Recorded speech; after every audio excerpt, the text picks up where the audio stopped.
So I'm boy Tov. Yes, sir. Okay, okay. Let's see. And let's see. Let's see. I love Tov's videos are really entertaining. Toward the dark web. The dark web. It's been around for years and still thrives on the same old principles of secrecy and sinister activities. To a regular person, the dark web is a dangerous place that might not be worth exploring. For real, you'll never see me on the dark web. That's for sure. Many rumors attached to it to make anyone want to check it out any further. However, there are some people who have made it their entire home, dancing in its shadows and flourishing in lawlessness and illicit activities. That is until they get caught. And today, we're taking a look at dark web criminals who weren't as discreet as they claimed to be. What sort of things did they do? Who snitched on them? Are they still in jail? Well, let's get right into the video.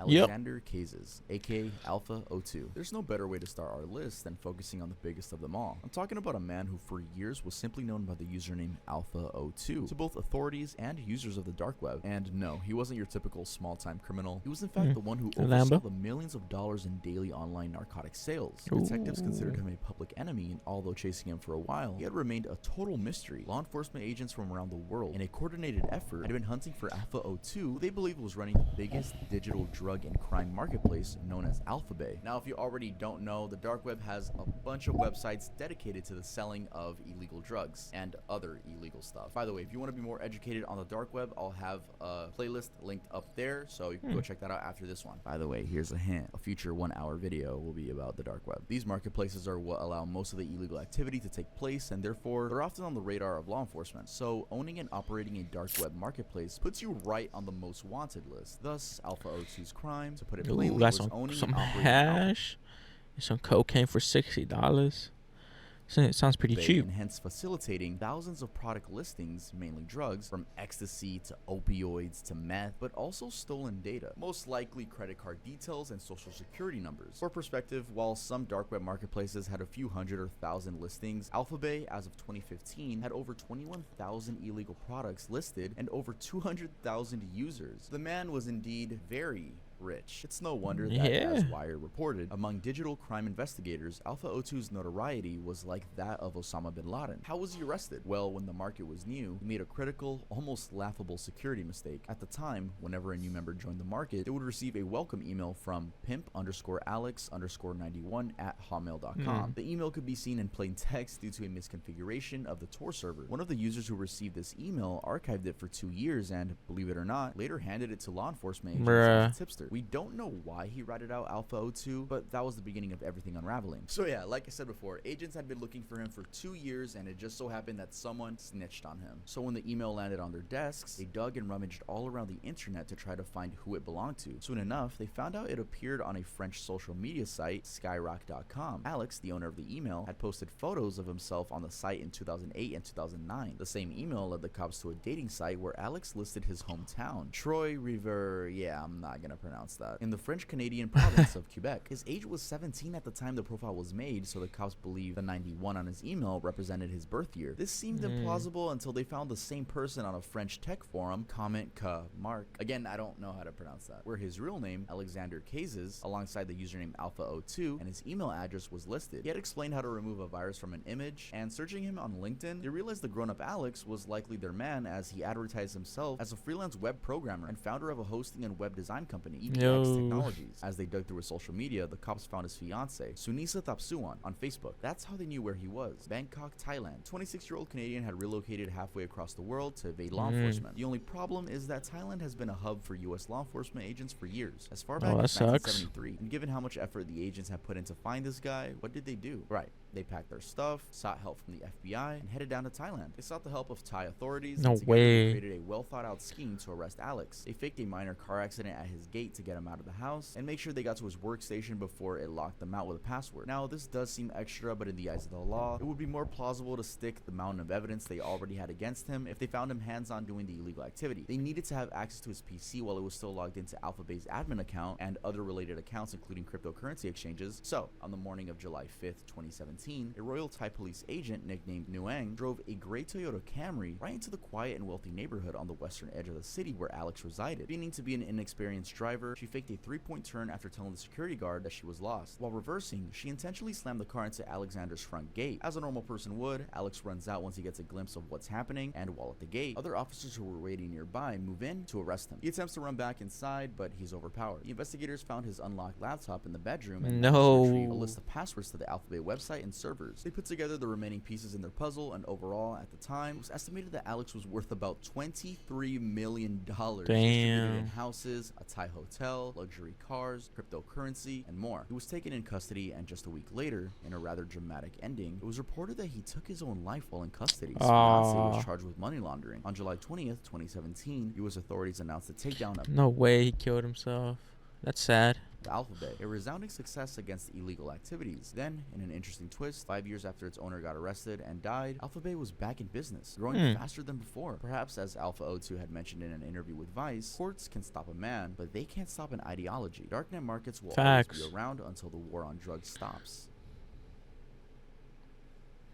Bin Tan Le. If this is your first time learning about the dark web, then you might be a little bit confused on how it operates. Like, how are people able to get away with so much? And you probably have other questions like, how would drug dealers use Alphabet? How do they get their products to users? What do they get caught shipping drugs back and forth between states and cities? Well, hold tight, because this next story answers all of those questions. We're looking at a guy named Bin Tan Le, who formed a reputation as the ecstasy kingpin. Actually, this case isn't just about Bin Tan Le, but rather a trio. The two others being Alante Pyers, 22, and Stephen McCall, 23. It's only that Bin Tan Le, who we will refer to as just Le for the rest of this video, got a bigger charge than the other two guys, so the case is mostly associated with him. So, what happened? Well, based on a press release from the Department of Justice, they got indicted in federal court on charges of conspiring to manufacture and distribute controlled substances. The three men were arrested in Brockton, Massachusetts on the charge of selling significantly large amounts of drugs, including MDMA, ketamine, Xanax, and cocaine to users via dark web marketplaces. So they were basically marketing a large drug dealing business on the dark web. Apparently, Le, 26 now, a resident of Brockton, had started the East Side High store on the Wall Street Market, an illegal dark web marketplace, when he was just 22, and he ran the store for a very short time. He created the Wall Street account on March 13th, 2019, and got busted on March 25th, 2019, but he already had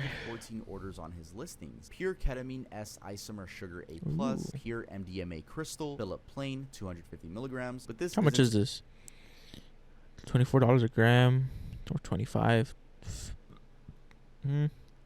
To say that the store on Wall Street is the only operation he had, since his store East I don't even know what that is, though. Also on another dark web marketplace called Dream. So yeah, it was on another dark web marketplace called Dream, where it had already completed 360 transactions. Maybe he was even on more marketplaces, who knows. Also, it seems the operation was lucrative because at the time of his arrest, Le had about 59 Bitcoin, which law enforcement thought was worth about 2.3 million. It gained value up from the 20,000 it was worth when confiscated. For clarity, the dark web thrives on cryptocurrency as people pay vendors in coins, all thanks to the anonymity that's built into some of the cryptos we have around. He also had $114,000 in cash and another $42,000 from selling his 2018 BMW M3 competition. Seems that he was doing pretty well for himself, but you have to consider that during his arrest, one website, darknetlive.com, reported that no vendor except Eastside High sells only MDMA and ketamine at anywhere near the same scale. So he was selling really large volumes to get that kind of money. In fact, when he got busted, the police found 44 pounds or 20 kilos of ecstasy, 15 pounds or 7 kilos of ketamine, and more than 10,000 Xanax pills. The companies were also doing well, as Alante Pyers, also 22, drove a 2017 Mercedes S550 worth about $97,000. So now let's talk about how the trio got caught. Well, it was due to how they moved the drugs. Their arrest was part of an investigation by federal agents assigned to the U.S. Postal Service and Staunton Police that had begun in January 2019. No way, they set up P.O. boxes using the fictitious names DeJour Cox and Dwayne Freeman, and they used them to send and receive packages.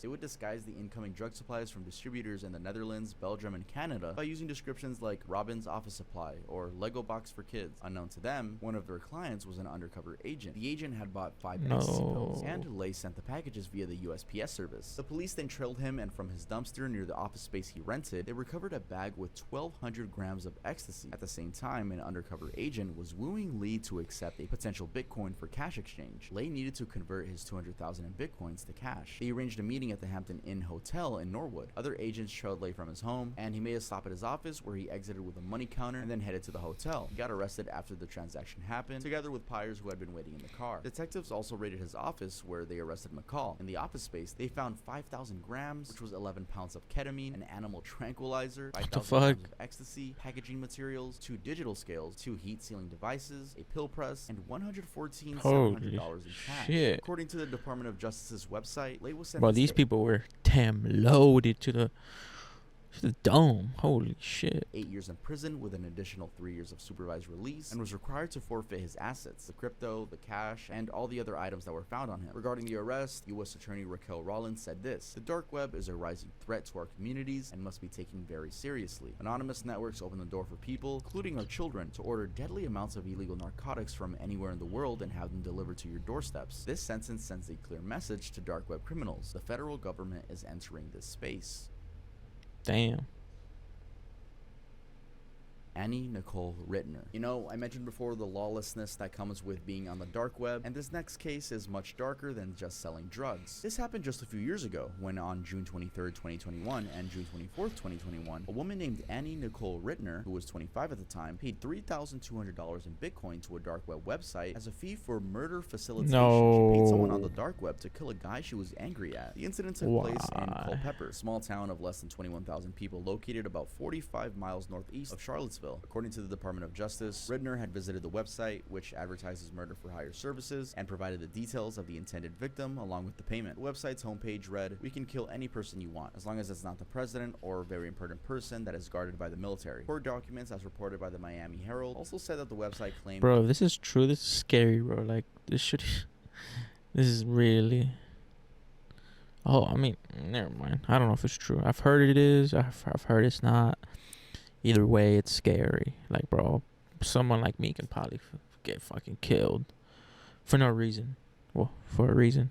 For 15K. They could make murders, quote, look accidental, and listed other servings like kidnappings, arson, beatings, and more. In an affidavit submitted to the court, and what Rittner didn't know was that these services were never carried out even after customers paid. This is despite the website claiming thousands of happy customers recommended our products and services such as drugs, guns, assault, arson, and murder. And of course, thinking critically about it, who would even recommend this website to people? Like, how would it spread? Is that just self-snitching? You're gonna tell someone, yo, by the way, dude, let me just recommend you this website. I was able to get rid of my high school coach, you know? Anyway, the website's admin, who called himself Juan, let Rittner know that they received the payment. No then way. proceeded to create an account with the website a day later and put in an order for a hitman under the title Shoot and Get Away. The instructions read, "I am just looking for a simple, quick job. The address of the person will be the best place to make the target, as it is his workplace. He works 6 a.m. to 3 p.m. Monday through Friday." The court affidavit shows that she included a photo of the target, along with his work address and work hours, and even a description of his car, including license plate numbers. She That's really crazy. wanted this dude dead. She also added, "The day/time I mentioned will be the best time and place. I would say wait until he's off at 3, then make your move." So how was she arrested? Well, a few months later, FBI Knoxville got a tip about the whole transaction, and they in turn notified FBI Charlottesville, who then arrested Rittner on May 31st, 2023. Rittner pleaded guilty to a charge of using interstate commerce facilities and committing a murder for hire. She faces 35 to 87 months in prison. If the sentence seems surprisingly short, it's because the murder never took place. She would have definitely got away for good if there was a murder charge involved. I'll never understand the people that think you can actually hire hitmen on the dark web, though there are a lot of websites, and maybe there's one that was real and doesn't exist anymore, but for the most part, they are honeypots, and honeypots is a term used for the FBI behind the account. You know, you've seen that meme of the cop behind the computer. It's like that. Like, there's a lot of FBI honeypots on the dark web, making it just more and more and more difficult for criminals to even use. But, you know, they just make their own servers and hang out there, and that's something us as normies will never get invited to. But yeah, let's head on to the next one. He said normies? Eric Eoin Marquez. So far, we've talked about running a dark web marketplace, being a vendor, and procuring an illegal service. So what else? Well, how about offering the infrastructure that facilitates the dark web to exist in the first place? Yeah, that's very much a crime, and Eric Eoin Marquez, a dual citizen of the US and Ireland, who was next on our list, found out the hard way. If you don't already know, the dark web works very differently from the surface web in terms of computer architecture and all. However, both sides of the internet internet are similar in the sense that websites and their data have to be stored somewhere, and that's called a server. Now, server secrecy and anonymity are a big deal on the dark web because a single server could be hosting thousands of illegal activities spread across different marketplaces, and when authorities find a server and shut it down, they disrupt a large portion of the market as well as get access to the real identities of the people behind the dark web websites. Our guy Marquez ran such a business by offering an anonymous web hosting service called Freedom Hosting to dark web merchants. His service was home to drug markets, money laundering operations, hacking groups, and millions of images of child abuse. Yeah, that last bit. We're talking about CP. That's what really riled up the authorities. Court documents indicated that he ran the service. Bro, whatever you do, don't do that shit. Don't go looking for it. That shit is just weird. 2008 and July 29th, Man, 2013. put this motherfucker in jail. Was that his service, quote, hosted websites that allowed users to view and share images documenting the of children, also violence and bestiality. So he had been charged as a facilitator of dark web CP, and on September 15th, 2021, he got sentenced to 27 years in federal prison. That's not even that bad. Upon his release. Now, given the layers of secrecy that Marquez had implemented on Freedom Hosting, it became a hotly debated topic as to how law enforcement was able to unmask his identity. This especially because the FBI wasn't forthcoming with details on how exactly they did it, hence raising suspicion of illegality. As seen here, the original indictment only said the arrest was from an investigation in 2013. It's believed that the security agencies found a way to hack into Tor, the browser that's used to access the dark web, and didn't want to disclose that information. Of course, if they hacked Tor in order to arrest Marquez, the evidence would be disputed, and also, if they knew a hack that worked on Tor, they wouldn't want to share it as it would be useful in taking down other criminal networks. Ideally, Tor is supposed to bounce dark web traffic around to ensure anonymity for whoever uses it, and this isn't the first time US-based investigative agencies like the FBI have done this, refusing to disclose their methods. In 2017, they chose to let free a man accused of CP as opposed to revealing how they were able to locate the anonymous Tor user. Regarding the arrest and prosecution of Marquez, FBI Assistant Director Calvin Shivers said this: "Today's sentencing of Eric Marquez sends a clear message to perpetrators of this egregious crime that no matter where you are in the world, law enforcement will hold you accountable and bring you to justice."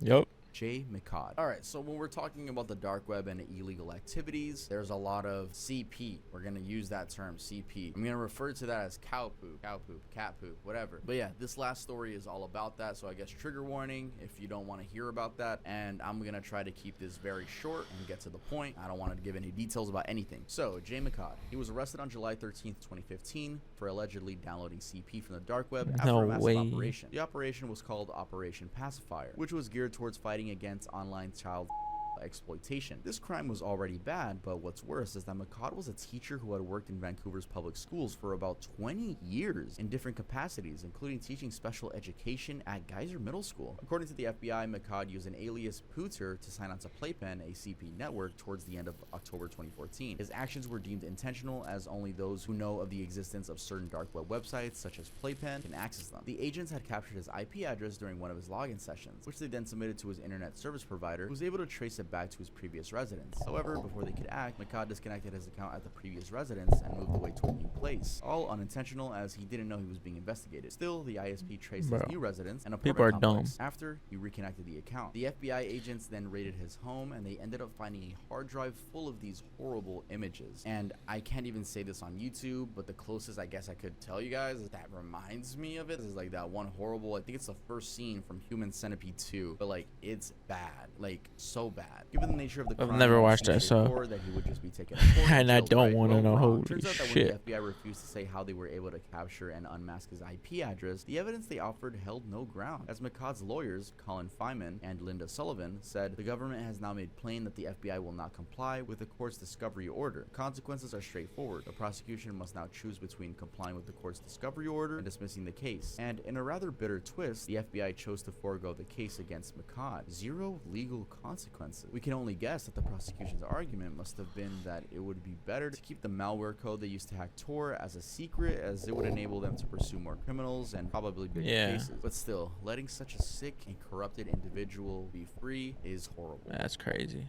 Alright guys, thank you so much for watching the video. If you liked it, leave a like.